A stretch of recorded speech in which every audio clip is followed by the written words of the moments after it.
In the fields where the earth meets the sky, cassava plants stand tall, their roots delving deep into the soil, drawing sustenance from the land.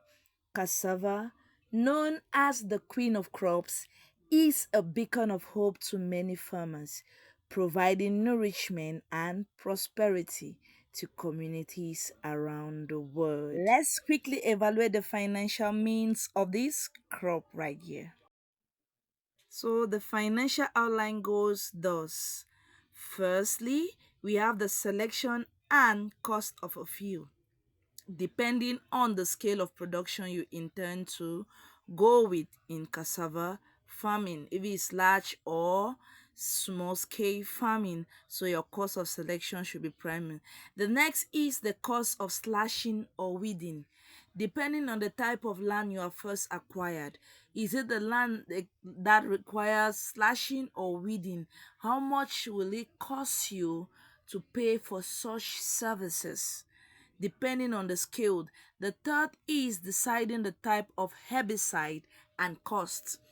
The herbicide here depends on the land. There are land that don't need herbicide, but there are other lands which need herbicide. So you need to evaluate the cost. The next is the cost of weeding and harvest. You might want to know how much will it cost me to weed in the course of farming.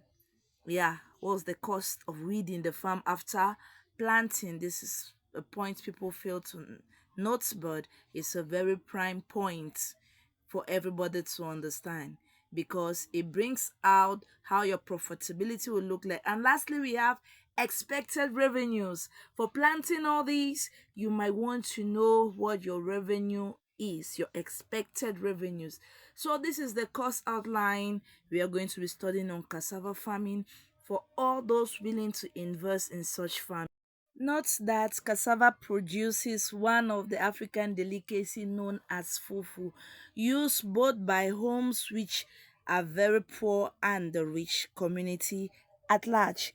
So as we delve into the depths of cassava potential, we uncover a treasure trove of possibilities from the roots of cassava plants, from its medicinal use, in the use of fabrics, textile to biofuel.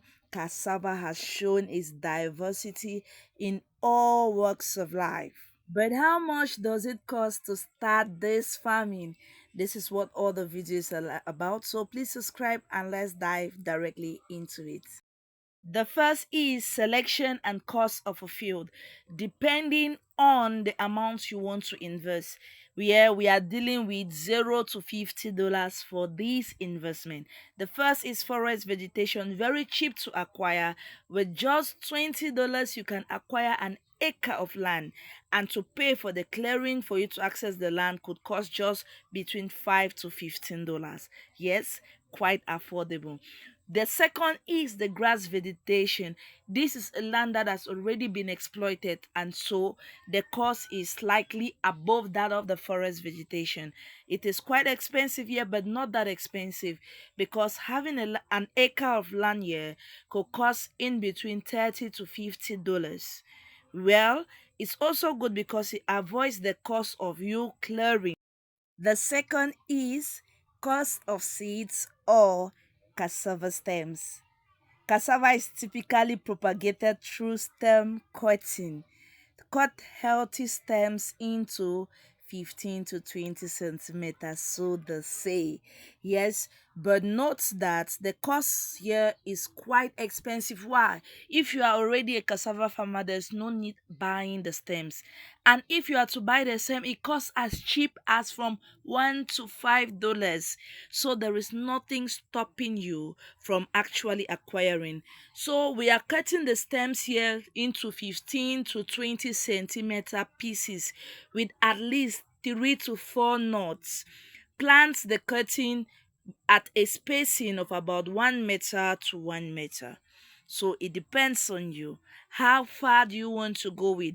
This is a modern method, but a traditional method of us using our cutlasses and just cutting the stems of 15 to 20 centimeters, making sure they have 3 to 4 knots is quite profitable.